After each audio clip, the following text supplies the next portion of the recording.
Hello welcome to Aaradhya worlds. Today Sunday special మా ఇంట్లో fish curry అయితే చేసుకున్నాము. పిల్లలకు భోజనం పెడదామని ప్లేట్లో రైస్ పెట్టుకుంటున్నాను. ఫిష్ కర్రీ నేను బాగా ప్రిపేర్ చేస్తానని చెప్పను, కానీ నా స్టైల్లో నేను ఎలా ప్రిపేర్ చేస్తానన్నది మీతో షేర్ చేసుకుంటున్నాను. అందుకోసం 1 కిలో ఫిష్ తీసుకొని ముక్కలుగా కట్ చేసుకొని కొద్దిగా నిమ్మరసం సాల్ట్ వేసుకొని 2-3 టైమ్స్ నీచు వాసన పోయేలాగా వాష్ చేసుకొని పక్కన పెట్టుకోవాలి. కొంచెం చింతపండు కూడా నానబెట్టుకొని పక్కన పెట్టుకోవాలి.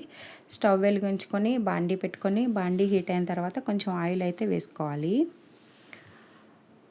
ఆయిల్ హీట్ అయిన తర్వాత సన్నగా తరిగి పెట్టుకున్న ఉల్లిపాయ ముక్కలు యాడ్ చేసుకోవాలి. దోరగా వేయించుకున్న మెంతులు, ఆవాలు పొడి చేసి పెట్టుకొని మగ్గుతున్న ఉల్లిపాయల ముక్కల్లో వేసుకోవాలి. తర్వాత రుచికి సరిపడిన సాల్ట్ వేసుకొని వేయించుకోవాలి. సన్నగా చీల్చి పెట్టుకున్న పచ్చిమిరకాయ ముక్కలు, చిన్నగా కట్ చేసి పెట్టుకున్న టమాటా ముక్కలు యాడ్ చేసుకొని మగ్గించుకోవాలి. తర్వాత కొంచెం పసుపు వేసుకొని వేయించుకోవాలి.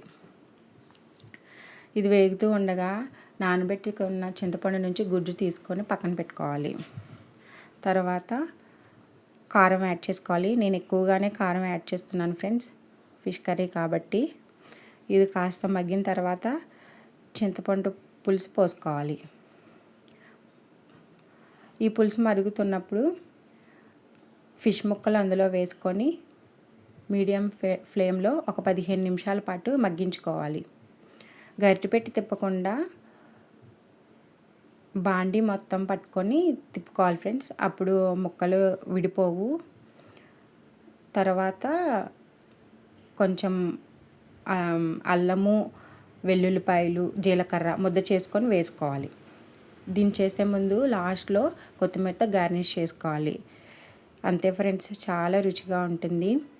మీకు నచ్చితే లైక్ చేయండి, షేర్ చేయండి, సబ్స్క్రైబ్ చేయండి. బాయ్.